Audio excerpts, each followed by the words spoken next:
आज student class 10 के अंदर आज करेंगे। अपना टॉपिक है प्रूविंग इरेशनलिटी ऑफ नंबर। किसी भी नंबर को इरेशनल प्रूफ कैसे करते हैं। इसमें एक सवाल है, prove that √2 is an irrational number. इस क्वेश्चन को करने से पहले आपको कुछ बेसिक फैक्ट जानने पड़ेंगे। पहले वो फैक्ट देख लेते हैं कि क्या फैक्ट है ऐसे जिसके बेस पर हम इसको प्रूफ कर सकते हैं। पहला फैक्ट नंबर देखिए, बेसिक पॉइंट ये है कि P is a prime number.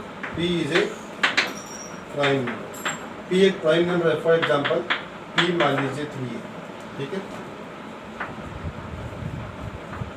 P divides A square. मैं यहाँ एक वर्ड का यूज कर रहा हूँ इफ। यदि ऐसा हो तब आगे रिजल्ट आएगा। Then P also divides A। यदि P A स्क्वायर को डिवाइड करेगा तब जाकर ये रिजल्ट हम लिख सकते हैं कि P A को भी डिवाइड करेगा। कैसे? जैसे मान लीजिए एग्जांपल पर कि A मान लीजिए 6 है, तो A का स्क्वायर कितना हो गया 36। इसका स्क्वायर करिए। अब देखिए P डिवाइड्स A स्क्वायर, जहाँ P क्या होना चाहिए प्राइम नंबर। देखिए P अपना प्राइम नंबर है, 3 क्या होता है प्राइम नंबर होता है। तो मैंने A स्क्वायर में 6 P का डिवाइड किया। क्वेश्चन क्या है, P डिवाइड्स A स्क्वायर। तो P डिवाइड कर रहा है, इसको चेक करते हैं अपने। 36 में 3 का डिवाइड करते हैं। P कितना है 3, A स्क्वायर हो कितना है 12 आ गया। तो ये वाली बात अप्लाई होगी ना, P divides A square, P divides A square. Complete divide का मतलब पूरा डिवाइड, रिमाइंडर 0 आना चाहिए। क्या होना चाहिए? रिमाइंडर 0 आना चाहिए। देन तब P ऑल्सो डिवाइड A। तो अब चेक करो कि P A को डिवाइड कर रहा है क्या। देखिए P कितना है 3, A कितना है 6, कितना है 2। अगर ये वाली बात अप्लाई नहीं होगी तो ये भी नहीं होगी। ये है तब ये है, ठीक है। तो इस बात का ध्यान रखें, इस लॉजिक का इस क्वेश्चन में यूज होगा, ठीक है।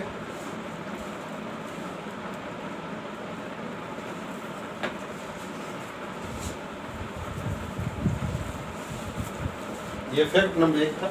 अब फैक्ट नंबर 2 देखिए, एक होता है कॉन्ट्राडिक्शन मेथड। कॉन्ट्राडिक्शन का मतलब होता है किसी चीज़ का विरोध करना। किसी चीज़ का क्या करना? विरोध करना। भी इस क्वेश्चन में हम कॉन्ट्राडिक्शन मेथड का यूज कैसे करेंगे, क्यों करेंगे, इसका कारण ये भी √2 अपने आप में इरेशनल नंबर तो होता ही है। फिर भी इसको इरेशनल प्रूफ करना है तो दुनिया में ऐसा कोई मेथड नहीं है जिसके बेस पर उसको हम इरेशनल कर सकें। हाँ, 2 मेथड है। एक तो सिंपल मेथड, वो कौन सा, जिसमें हम √2 जो है 1.414 चलता रहेगा, इसको बोलते हैं डेसिमल एक्सपेंशन से हम प्रूफ करें कि इसका नॉन टर्मिनेटिंग नॉन रिपीटिंग आएगा। एक मेथड तो ये। दूसरा ये है कि इसको हम प्रूफ करने की बात हो रही है। ये तो अपने बाई कैलकुलेशन हुआ, प्रूफ हुआ नहीं। प्रूफ का मतलब होता है लॉजिकल तरीके से हम किसी थ्योरम का यूज़ करें या कोई फैक्ट का यूज़ करें। तो सिर्फ एक ही मेथड है, उसके अलावा दुनिया में कोई दूसरा मेथड है ही नहीं। ऐसे बहुत सारे सवाल होते हैं जिनको प्रूफ करने के लिए हमें कॉन्ट्राडिक्शन मेथड का यूज़ करना पड़ता है। तो कॉन्ट्राडिक्शन वर्ड का मीनिंग होता है किसी चीज़ का विरोध करना। तो हम क्या करेंगे, इस नंबर को क्या मान के चलेंगे, रेशनल मान के चलेंगे। होता क्या ये इरेशनल, हम इसे मान के चलेंगे रेशनल। फिर लास्ट में क्या होगा, हमारा जो माना हुआ था वो गलत साबित हो जाएगा। मतलब वो कॉन्ट्राडिक्शन वहाँ पर अराइज हो जाएगा। ऐसा कुछ स्टेप्स आएंगे जिसके बेस पर हम बोलेंगे यहाँ पे क्या हो रहा है, कॉन्ट्राडिक्शन हो रहा है। तो हमें ये कहना पड़ेगा कि ऐसा क्यों हुआ, क्योंकि हमने माना ही कुछ गलत है। क्या माना है, इसको रेशनल मान लिया। इसका मतलब अपने आप में क्या हो गया, रेशनल हो गया। और ये पूरी कहानी जो मैंने आपको एक्सप्लेन किया वो समझाने के बाद ही आपका समझ में आएगी। तो देखिए किस तरीके से करना है। तो स्टार्ट करते हैं सोल्यूशन इसका। Let be √2 is a rational number. मैंने इसको लेट कर दिया कि √2 है ना, वो रेशनल नंबर सपोज कर दिया। Then by definition of rational number we can write in P/Q form. In P/Q form. अगर ये रेशनल है तो इसको हम P/Q फॉर्म में लिख सकते हैं अकॉर्डिंग टू डेफिनेशन, ठीक है। तो √2 equal to P/Q where Q is not equal to 0. P and Q are both integer, ठीक है। अच्छा अब देखिए इसमें कि √2 इक्वल टू मैंने लिखा है a/b, p/q को मैंने a/b में चेंज किया। कैसे वो अगर देखिए, जैसे कि 10/6 है, मान लीजिए ये p/q फॉर्म है। अब इसे 2 की टेबल से काटो, 2 3 जा 2 5 जा। अब ये p/q नहीं थी, यहाँ पर p कितना 10 था, q कितना था 6 था। अब ये सिंपलेस्ट हो गई, 2 की टेबल से काटने के बाद क्या हो गई, सिंपलेस्ट फॉर्म में चेंज हो गई। तो इस फॉर्म को मैं बोल रहा हूँ a/b, ठीक है। मतलब सिंपलेस्ट होने से पहले p/q फॉर्म थी, इसी टेबल से कैंसिल करने के बाद ये a/b हो गई। और a/b इसकी लास्ट सिंपलेस्ट फॉर्म है, इसके बाद ये सिंपलेस्ट नहीं हो सकता। ये मान के चल रहा हूँ कि ये लास्ट फॉर्म है, इस आगे कटेगा नहीं है, ठीक है। दोबारा सुन लीजिए, a/b लास्ट फॉर्म मान रहा हूँ उसकी, ठीक है। तो a/b इसकी है। अच्छा अब देखिए यहाँ पर अगर हम a के 5 लें और b कितना लें 3 लें, तो 5 के फैक्टर ये हो गए और 3 के फैक्टर ये हो गए। कहने का मतलब ये है कि इन दोनों का HCF कितना आएगा, ये और b वन आएगा। ये जब सिंपलेस्ट हो ही चुकी है, इसमें कुछ कॉमन, यहाँ देखो 2 कॉमन था। 10 के फैक्टर क्या होता है 2 × 5 2 आ रहा है। 6 के फैक्टर क्या होता है 2 × 3 2 आ रहा है। 2 कॉमन था, उसको काट दिया मैंने। अब कुछ कॉमन बचाएंगे, तो कॉमन फैक्टर यहाँ पे कितना है 1, 1 के अलावा दूसरा है ही नहीं। बस यही इस क्वेश्चन का मेन पॉइंट है, ठीक है। तो यहाँ पर आपको ये लिखना है, ये बताओगे HCF of A and B, ये इक्वेशन नंबर 1 है, ठीक है। ये इस क्वेश्चन का मेन पॉइंट है। आपने ये मान के चला है कि A और B में कॉमन फैक्टर कुछ नहीं है, no common factor other than 1 के अलावा। अब करेंगे squaring both side, squaring both side. इसका हम स्क्वेयर करते हैं। इसका स्क्वेयर कितना हो गया 2, इसका स्क्वेयर a स्क्वेयर, इसका स्क्वेयर b स्क्वेयर। अब b स्क्वेयर यहाँ शिफ्ट कर दो, 2 यहाँ पर ले आओ, तो b स्क्वेयर इक्वल टू हो जाएगा a स्क्वेयर डिवाइड बाई 2। अब यहाँ पर देखिए 2 यहाँ पर क्या है, प्राइम नंबर है, वो फैक्ट नंबर एक याद कीजिए, कौन सा बताएगा कि p एक प्राइम नंबर हो। यहाँ पर p कितना है 2 इज ए प्राइम, पर 2 a स्क्वेयर को डिवाइड कर रहा है। कैसे कर रहा है देखिए, ये 2 का डिवाइड हुआ a स्क्वेयर में, इज इक्वल टू रिजल्ट क्या है b स्क्वेयर। इस स्टेप का मीनिंग क्या है, ये आपसे पूछे भी इसका मीनिंग क्या था, ये बताओगे ना कि a स्क्वेयर में 2 का डिवाइड करते हैं और रिजल्ट आता है b स्क्वेयर, इसकी इज इक्वल टू, ठीक है। यहाँ पर लिखना पड़ेगा आपको, 2 डिवाइड्स a स्क्वेयर, इसका मतलब होगा देन 2 ऑल्सो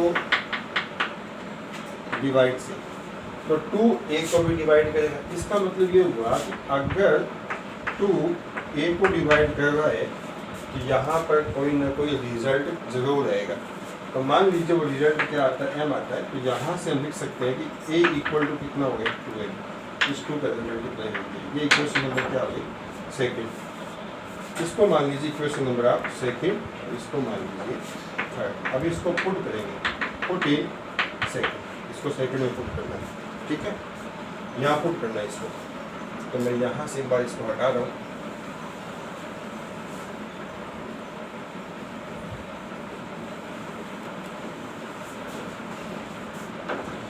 तो यहाँ डाल दीजिए,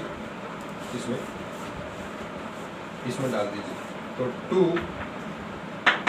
equal two upon b square, ये भी स्क्वेयर लगा दिया। अब a की वैल्यू कितनी है 2m, a की वैल्यू हो जाएगी 2m, तो b स्क्वेयर 2 का स्क्वेयर 4 m स्क्वेयर, ठीक है, यहाँ 2 आ जाएगा। अब b स्क्वेयर यहाँ शिफ्ट कर दो, तो b स्क्वेयर इक्वल टू आ जाएगा 4m स्क्वेयर अपॉन 2। यहाँ डिवाइड लगाने से कितना आ गया, b square equal to 2m square, ठीक है। ये 2 डिवाइड में लिया हो तो b square divide by 2 equal to m square, ठीक है। और यहाँ बता देना इसमें m is some, m is some, m यहाँ पे कोई इंटीजर है, ठीक है, कोई ना कोई कुछ भी हो सकता है। तो 2 का डिवाइड हुआ b स्क्वेयर में, रिजल्ट क्या है m स्क्वेयर, वही वाली बात। 2 यहाँ पे प्राइम नंबर है, वो लॉजिक फर्स्ट लग रहा है, इसमें फैक्ट नंबर बताया था बेसिक में। तो 2 अगर b स्क्वेयर को डिवाइड कर रहा है तो b को भी डिवाइड करेगा, तो 2 divides b square, 2 also divides B. अगर हम टू बी को डिवाइड कर रहे हैं तो कोई ना कोई इंटीजर जरूर रहेगा। मान लीजिए क्या आता है R is some integer, R is some integer, ये मैंने यहाँ पर बता दिया, ठीक है। तो यहाँ से बी इक्वल टू कितना आ जाएगा, इक्वेशन नंबर आ गई 4, ठीक है।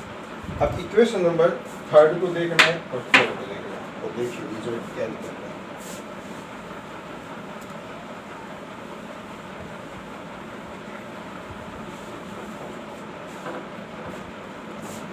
इक्वेशन 3 एंड 4, थर्ड क्या कहती है कि a equal to 2m, a equal to 2m, और 4 क्या कहती है b इक्वल टू 2r।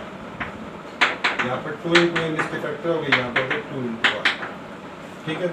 तो यहाँ h से कितना है a और b का, यहाँ आ रहा है 2, जबकि हमने स्टार्टिंग में क्या देखा था कि a और b का h से कितना मान के चल रहे थे, 1 मान के नहीं चले थे। हमने ये सिंपलेस्ट करने के बाद अपना ये स्टेप था कि a और b का h से 1 है, ये अपना वहाँ पर स्टेप आया था, ये मान के चले थे। जब यहाँ कितना आ रहा है 2 आ रहा है, इसका मतलब ये वाली बात सही है, ये वाली बात सही है, h से 1 हो गया या 2 होगा, हमारा तो 1 चाहिए। स्टार्टिंग में क्वेश्चन का जो कॉन्सेप्ट था और जो स्टेप हमने सोल्व करके बनाया था उसमें ये h से 1 आया था, और यहाँ कितना आ रहा है 2। तो ये वाला स्टेप इस वाले स्टेप के क्या है, विरोध में, मतलब कॉन्ट्राडिक्शन में, ठीक है। तो इसका नाम दे दीजिए इक्वेशन नंबर 5। अब फर्स्ट एंड 5 है कॉन्ट्राडिक्शन में, तो हम लिखेंगे हियर इक्वेशन नंबर 1 एंड 5, ठीक है। फ्रॉम इक्वेशन 1 एंड 5 ये contradiction is arise, ठीक है। contradiction is arise, या contradiction क्या हो गया, arise हो गया। सो ऐसा क्यों हुआ, ऐसा इसलिए हुआ कि हमने कुछ ना कुछ गलत माना है, तभी तो contradiction हुआ यहाँ पर, ठीक है। सो our assumption is wrong, is हमारा माना हुआ गलत। हमने क्या माना था इसमें, देखिए स्टार्टिंग में क्या माना था, √2 को हमने क्या माना था, रेशनल माना था, ठीक है। सो √2 विल बी ए, हमने क्या माना इसको, रेशनल, तो रेशनल तो होगा नहीं, वो रॉन्ग हो गया। इसका मतलब √2 will be A irrational number, irrational. इस तरीके से ये आपका प्रूफ है, ठीक है। हाँ, समझ में आ गया आपको। अब आपको मैं आपको दे रहा हूँ होमवर्क, जो आपको करना है, आपको प्रूफ करना है √3, √5, √7, ये 3 सवाल करने हैं। कि प्रूफ करो कि √3 इरेशनल नंबर होगा, प्रूफ करो √5 इरेशनल नंबर होगा, और प्रूफ करो √7 भी इरेशनल नंबर होगा, ठीक है। एक बात को ख्याल रखना है, ये मेथड किसके लिए ओनली, जहाँ पर √2 के अंदर प्राइम नंबर हो। प्राइम का मतलब जैसे अंदर 2 आ जाए, 2 प्राइम है, 3 आ जाए, 3 प्राइम है, 5 आ जाए तो भी उस मेथड से करना है, 7 आ जाए तो भी इससे करना है, 11 है तो इससे करना है। इसके अंदर अगर 6 आ जाएगा तो ये मेथड आपको नहीं करना, क्योंकि ये मेथड किसके लिए है, सिर्फ प्राइम नंबर का रूट हो उसी के लिए है। ये बात बेटा बुक में कहीं नहीं लिखी गई है, आपको मैंने बता दी, इस बात को नोट कर लेना कि this method only for valid, ठीक है, root of prime number, only for valid root of prime number. Prime number का रूट उसी, इसके लिए क्या करना है, जिसका हम अगले वीडियो लेक्चर में करेंगे। इस क्वेश्चन में कैसे, ऐसे क्वेश्चन को हमें कैसे करना है, और इरेशनल नंबर प्रूफ करने के मिनिमम या मैक्सिमम कुछ भी कह लीजिए 6 या 7 टाइप है, ठीक है। अलग अलग टाइप के सवाल हैं जिसमें हम इरेशनल प्रूफ करते हैं, तो वो आपको एक साथ अगले वीडियो लेक्चर में बता दूंगा। आपको ध्यान रखना है कि किसी भी नंबर को इरेशनल प्रूफ करना है तो उसमें 7 कैटेगरी है, 7 कैटेगरीज है। उन 7 कैटेगरीज को अलग अलग मेथड से करना पड़ता है। ये एक मेथड है, इसे फर्स्ट कैटेगरी है, ये सेकंड कैटेगरी आप समझ सकते हो।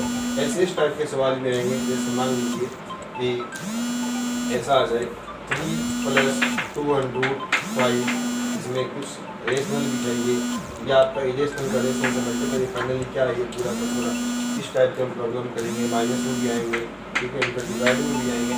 ये सारी कैटेगरी हम अगले वीडियो लेक्चर में डिस्कस करेंगे, ठीक है।